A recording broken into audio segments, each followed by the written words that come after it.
Once we get past the mindset, now we look at the finances, look at the numbers, figure out what you're charging. And like I said, 90% of the time, contractors are not charging enough. They're just not charging enough if you want to have a good business. And so we got to start raising our prices. We got to look for opportunities. And it's not always raising your prices. A lot of times you're offering 5 different services and one of them is like costing you money. And you haven't actually sat down and looked at the numbers to realize like, oh, why am I still offering this service when I don't make any money on it? When my number one service, I make 3 times as much money on. So, right? So it's like, okay, well, we're gonna delete that service completely.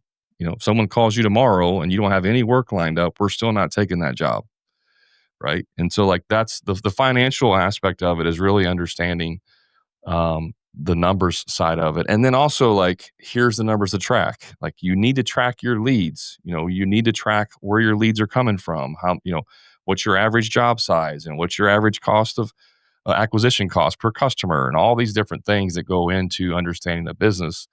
And we don't go from no knowledge to super nerd. Like we stay with some of the basics first, right? And then we can layer on some things later on as well.